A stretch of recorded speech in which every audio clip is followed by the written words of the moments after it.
Welcome to Compassionate Conversations, where we push the boundaries of comfort to empower you to become all that you dream of being.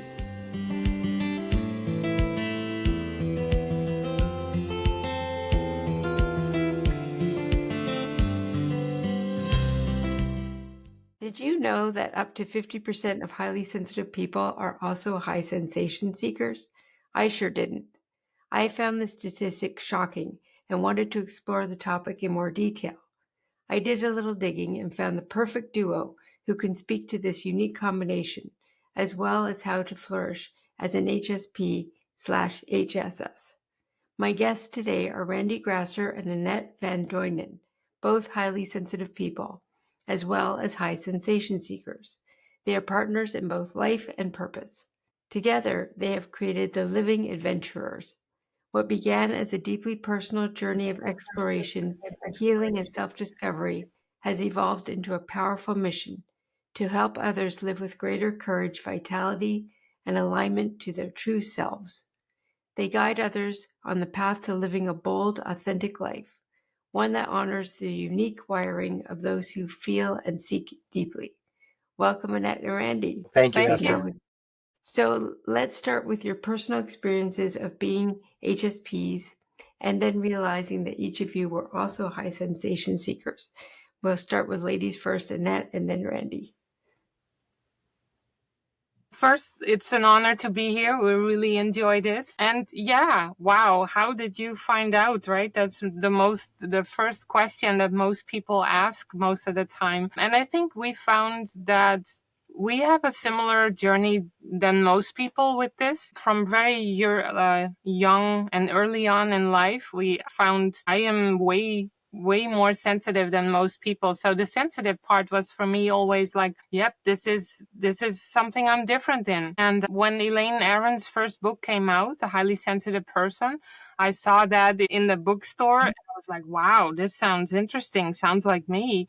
And so I read it and it's like, that's just me. But there was also part of me that felt like, because in the original book there's no such thing about the high sensation seeker back then, and so I was like, well, this is me, but there's also part of me that was not explained by, like, what is this in me? And so it was only later when I saw, I think it was in 2006 somewhere, that Elaine wrote her first article on the high sensation seeker, highly sensitive. And then I was like, my gosh, that is like the missing piece of my puzzle that explained, like, how am I and why am I the way I am?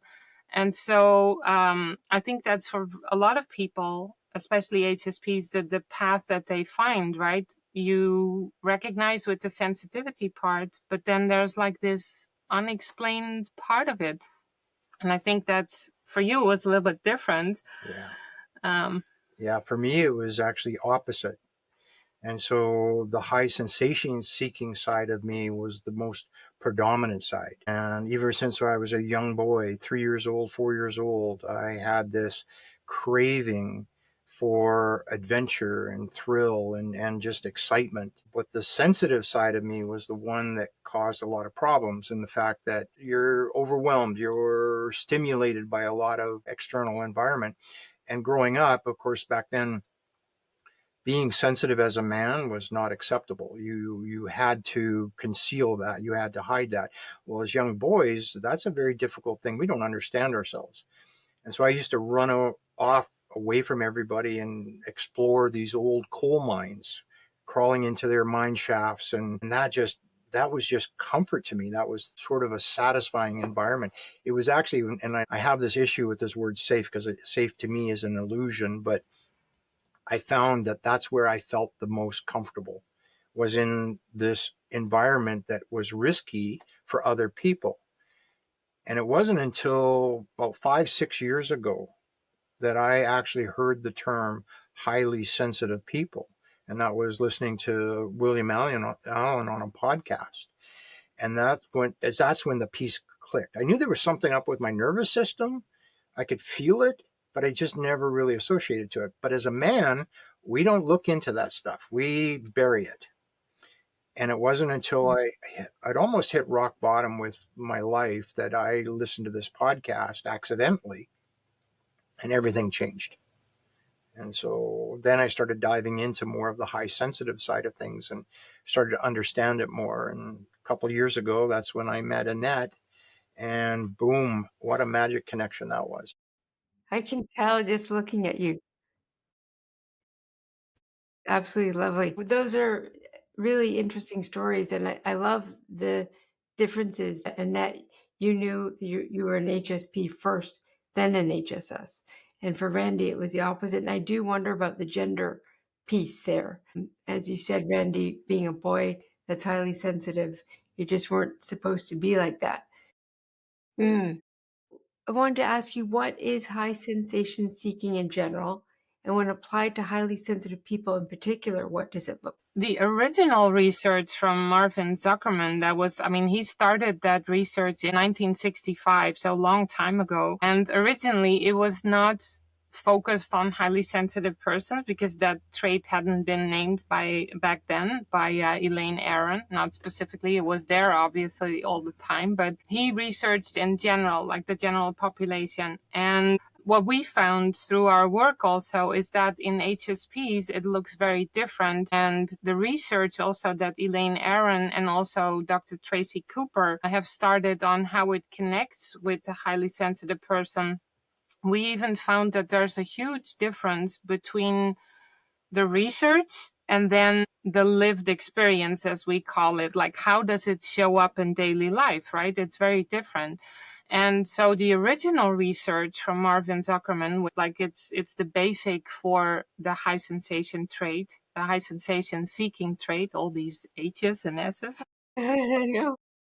It's like the first one is the thrill and adventure seeking. So really wanting new, like the experiences, like the adventure and feeling that thrill in yourself. The second one is the novelty seeking. So you want to have new experiences. You want to try out as many different options as you can. And that relates also to the third one, the boredom susceptibility. If we do things too many times in the same way, or we do the same thing over and over again, we get bored very easily. And that can show up in all kinds of ways, like with conversations, like what kind of food you eat, the places you travel to. It basically relates to everything that you experience in life, that you're easily bored and you want new things in life. And then the last one is the disinhibition part, which is basically meaning like you don't conform to societal norms. You have a tendency to step outside a little bit more. Maybe you like the sexually jokes maybe a little bit more, or you go to wild parties, or you just want to step outside of the social norms, being the rebel, you could also call it, I guess. And so that's the basic description from the original research from Marvin Zuckerman. And so in HSPs, it shows up very differently. Elaine Aron made also like the distinction how it shows a little bit up differently. For instance, we want to have more of understanding of the adventure that we're throwing ourselves in, and have more, that's the word safety again, that we're not really fond of, but it's like you want to have this harmony in both traits. And so there's a difference. If you look into the depths of processing, we just process it more deeply, and then we have a more understanding of what it is that we're doing, like the adventure. And so then we sort of make it safer, more secure to, but that's from the research that's from Tracy and from Elaine. And so our perspective is slightly different. So I'll let Randy explain that part. Well, many HSPs are very familiar with Dr. Elaine Aron's DOES. And so if you're not, we suggest that maybe grab that book, The Highly Sensitive Person, and really understand what the DOES model looks like. And then we also have Mark Zuckerman's 4 characteristics of the high sensation seeking individual. When you merge those two together, you then also have to add in the quotients. And the quotients we're all familiar with are the IQ, the intelligent quotient. We then have the EQ, which is the emotional quotient. We then have the PQ, which is the positive intelligence and quotient.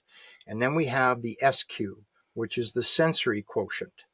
These are all measurable items that make us different. And so you take a highly sensitive person who is emotionally connected more than less sensitive people, then they have a higher EQ potential. And if you take the depth of processing, then they have a higher IQ potential. Not that they have it, they have that potential of elevating those more than less sensitive people. This is the superpower that we often refer to. But then you add the high sensation-seeking trait in there. And the difference between a highly sensitive person and a highly sensitive sensation seeker is that a highly sensitive person is a sensitivity to subtleties, but it overwhelms them. And so the problem with that is that their EQ is not managed by that depth of processing. It's overwhelmed by it. And with a highly sensation seeker, we crave sensation. We're not overwhelmed by it. We actually are drawn to it. We seek it out. And that stimulation is what elevates our IQ, our intelligence, because we're absorbing more information. We're actually drawn to more education and more experiences and trying to use our depth of processing so that we can figure out, what does this mean to us? How does this benefit us? It's not just about thrill and adventure seeking. It's about knowledge acquisition and experience acquisition. And so when you combine those two traits, we get something absolutely amazing. And this is why a lot of the highly sensitive, high sensation seekers are really hidden in the background, because we're more observing. We're really just sitting in the background, watching very carefully, learning what our environment is bringing to us. And sometimes we're actually penetrating it deeper by going on these adventures or these experiences that help us gain more IQ, EQ, PQ, and SQ. So if we put that in sort of layman's terms, if we look at IQ as being clarity of mind, and then we look at EQ as being your depth of feeling, and then we look at PQ as your resiliency. So your positive intelligence is really your ability to be resilient to negative environments. And then we add the SQ, which is your awareness. And those are the four characteristics that need to be put into the mix of Zuckerman's research and Elaine Aron's research. I think if to make it a little bit more relatable, maybe easier to grasp also, is that the IQ and the PQ that Randy's talking about is basically what we call also the empowered HSP. Mm-hmm. And if you don't have that, it's more the unempowered HSP. And the differences between those two is, like, if you're an empowered HSP, you know what is good for you. You have ability to set your boundaries. You take action into the way you want to. You're able to take care of yourself in a healthy way. And if you're the unempowered HSP, which is often if you don't know about both traits, then you have a little bit more of a struggle with, like, oh, the world is harsh and I have difficulty functioning in it. People treat me so badly, I can't change anything. But once you increase that positive intelligence inside you, your IQ as well, you step forward. You recognize, like, I own my own life. I'm responsible for taking action to improve it. And you're the only person who can do that. And so if you grow that, then you become the empowered HSP, which we call the wild sensitive. I love that. That's so great. Just getting shivers as you're speaking in that, because I feel so strongly. I'm on a mission myself to empower HSPs, and I call it having agency over your life, control over your life, and to really focus on our superpowers, not our weaknesses. But as you're speaking, I was also just thinking about the messages that we get as HSPs growing up. I was always called awkward, weird, different. People thought I was a snob. They were so misunderstood. And then to think of this combination that you two are talking about, I bet folks with those two are even more misunderstood. I was so touched by your story when I was reading through your website and listening to you, Randy, on a podcast. I want to ask you what it is like to have found each other after having been with previous partners who weren't a good fit, especially seeing that you are both HSPs and high sensation seekers? Well, I'm going to say absolutely amazing, and I'm going to describe that because before I met Annette, I had just given up on relationships. There was just nobody out there that I could communicate with or who understood me on the level. I met a lot of people, I was in a few relationships, and what they fell in love with was my lifestyle. They didn't fall in love with me. They fell in love with my adventure seeking, my thrill seeking. They thought this was really cool and wonderful. But when I opened up emotionally as a man, that was like, okay, well, you're somebody that isn't fitting that typical stereotypic man model. And that's where it disintegrated. And the fact that I couldn't just sit quiet and just relax, I needed to be doing something. I needed to be engaging. When I met Annette, it was life shattering in the fact that we had these deep, intimate conversations on a soul satisfying level. And I'd never experienced that before in anybody that I've ever encountered. And that's what drew us together, was the fact that we could talk for hours about really deep stuff that just made us connect. And so the whole concept of superficial attraction, that I threw off to the wayside. I mean, people can put on makeup, they can put on clothes, but they can't change who they are on the inside unless they really, really work hard at that. With Annette, she was truly authentic, she was real, and she had this depth of processing that could communicate with me. And I fell in love with that. So it was definitely, from a highly sensitive guy's perspective, that's the type of lady that we are looking for, is someone that can talk to us in an emotional level. I'm fighting back tears, Randy. Whew. I have that too. I'm so blessed. 26 years with the love of my life, both HSPs. Thank God we found each other. I'm so happy for you two. That's so beautiful what you just said, Randy, because I was just thinking of my husband as you were talking. He said so many of those similar things about how hard it is to be a man and HSP looking for a relationship. Okay, Annette, your turn. Well, I think a lot of HSPs, they always feel unseen, right? Nobody understands me. I can't find people to talk to. And what I found for the last 10 years, since I've looked much more into it, I've been a coach now for over 10 years, coaching highly sensitives. And I found that the more you become your authentic self, the more you become truly who you are, the more you attract also people who align with that. And so it's kind of like opposites how you look at it. Like if you don't put your true self out there, which a lot of HSPs are afraid to do because they've been rejected, they've been struggling with like, no one understands me. But because you're not putting yourself out there, you also don't attract the people that you want to attract. And so it's by learning more to embrace your true self, by becoming more authentic and putting yourself out there just step by step, incrementally more, trying things out, the more you also attract the kind of people that you would love to engage with. And that's, I think, what we found together is like when we first started talking, like, oh my gosh, we had like hours and hours every day that we were talking and everything. I mean, he was in Mexico, I was in the Netherlands. And so that was quite a distance. But we felt both like there's such a strong connection that we just, I mean, we still have every morning when we wake up and we have our coffee, we have in-depth conversations, and it's just wonderful to have a person that you're sharing that with, and to have that deep connection that we long for as HSPs, right? Yeah. Oh, what a gift. It's so wonderful. So good to hear. And that resonates with me so much because I just recently decided to just work with HSPs. These are my people.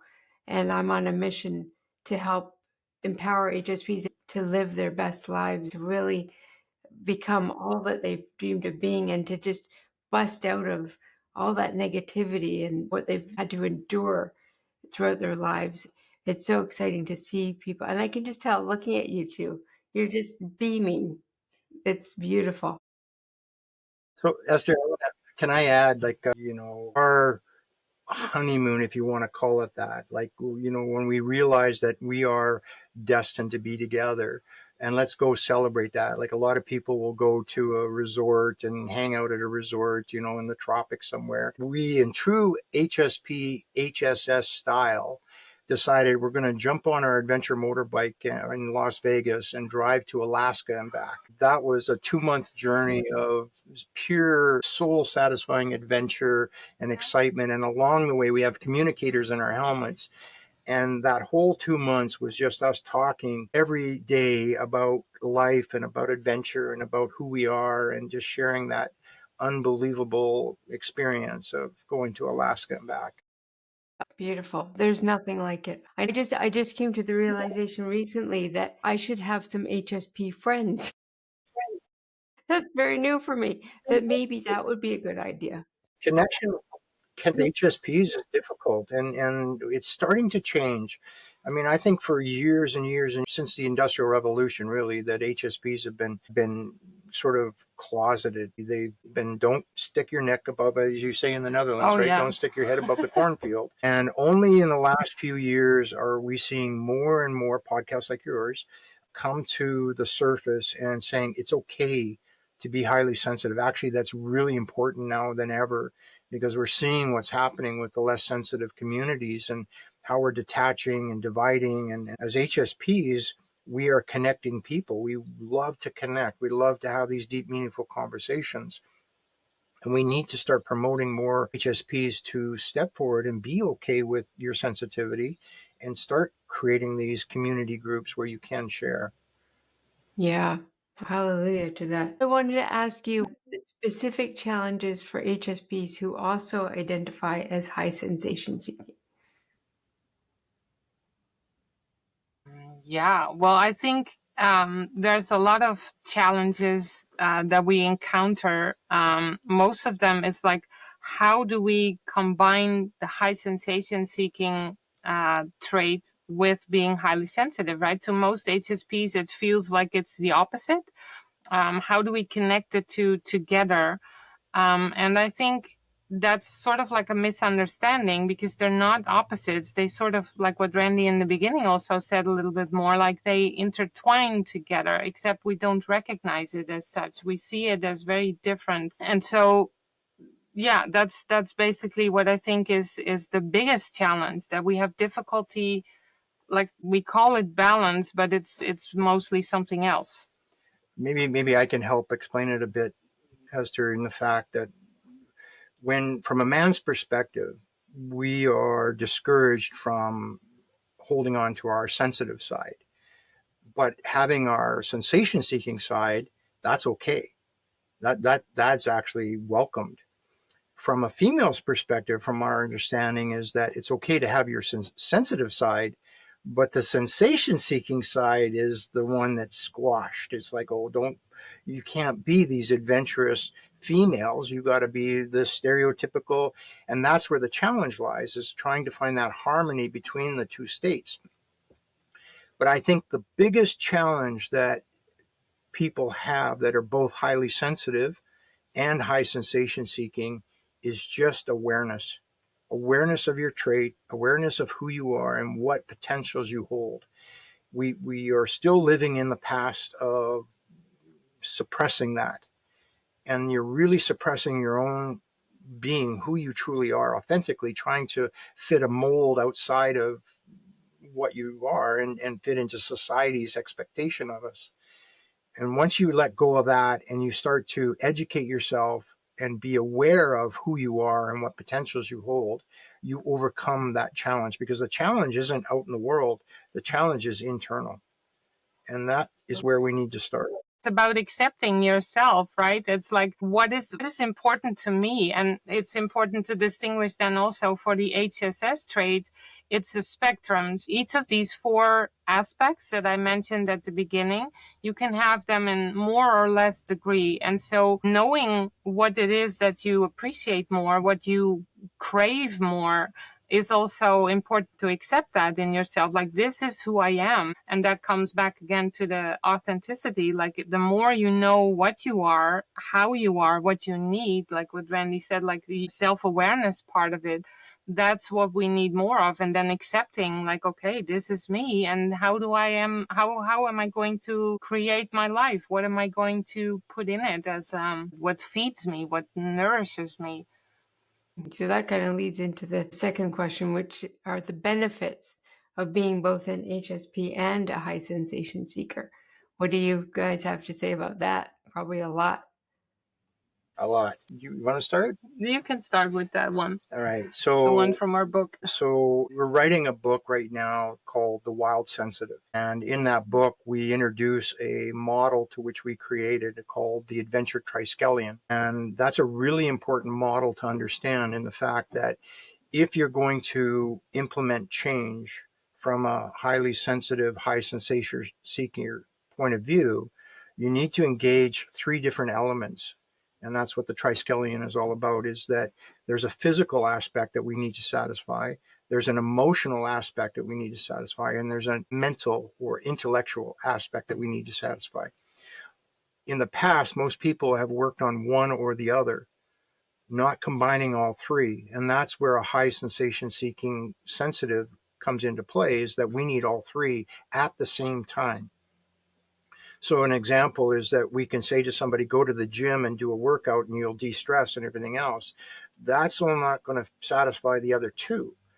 The emotional aspect might be engaging with somebody in a deep, meaningful conversation, but there's no physical aspect to it. There might be a bit intellectual aspect to it, but it's not a balance or harmony of the 3.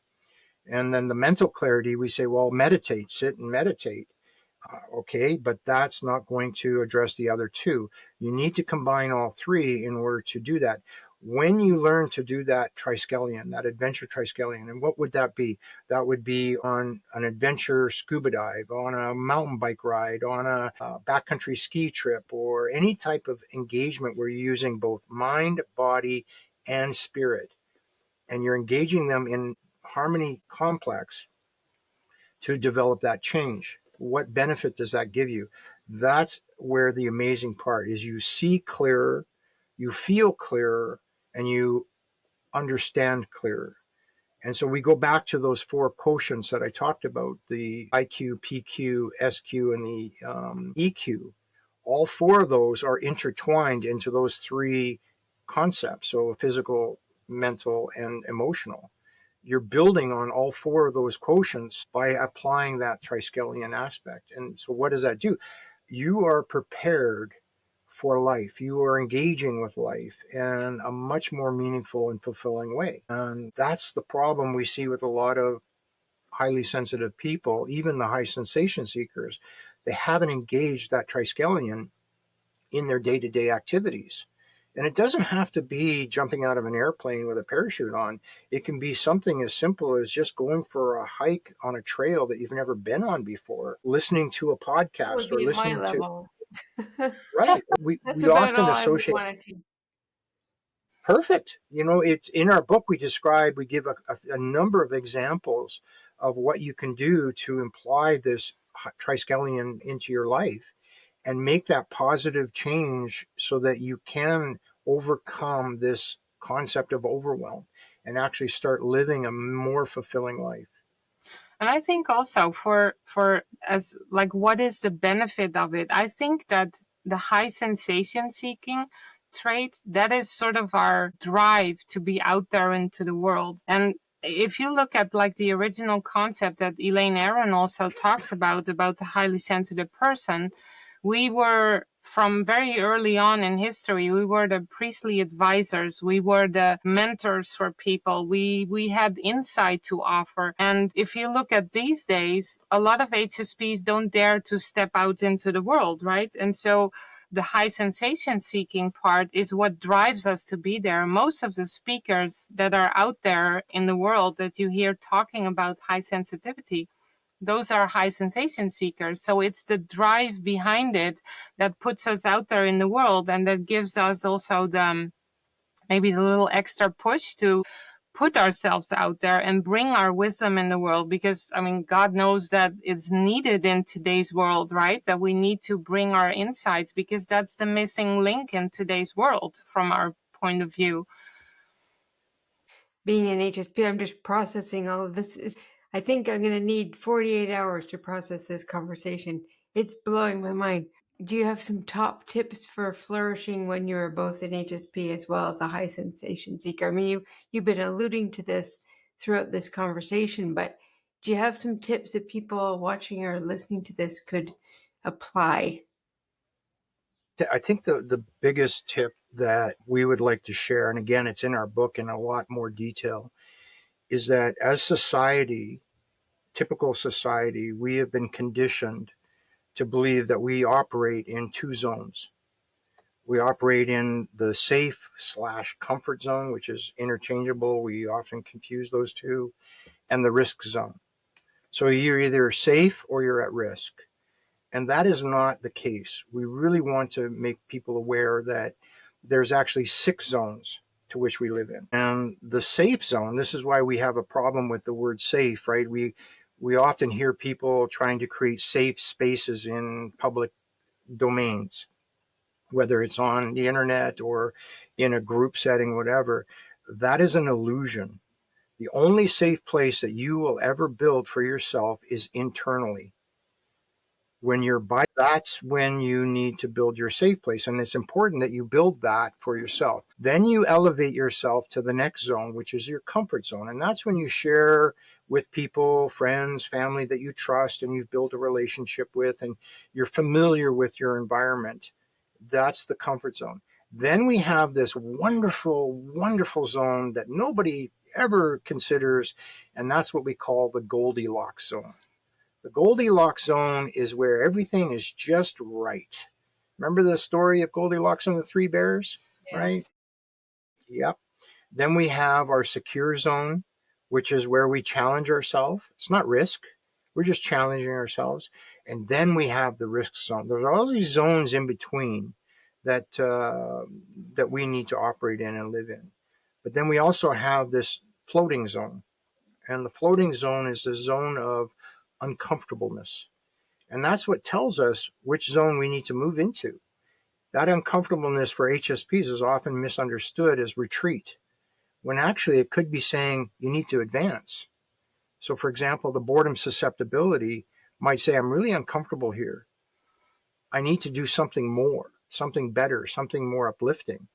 When we start to listen to that uncomfortableness, whether it's telling us to retreat or advance, then we start to live better lives. On your website, I found it intriguing. You said that you empower growth for highly sensitive people through adventure. I wondered if you could break that down and what does it look like in action? Because that sounds pretty exciting. Yeah.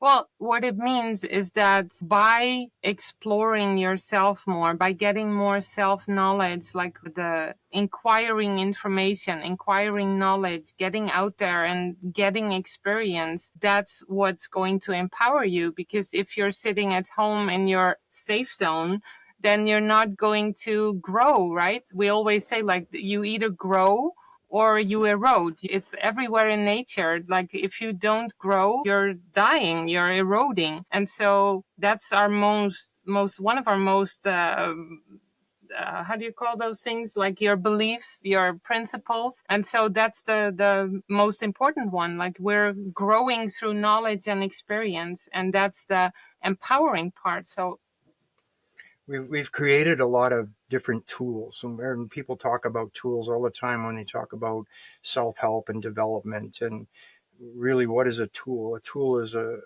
something that you can use to improve something else. And one of the tools that we created is what we call the 3R rule.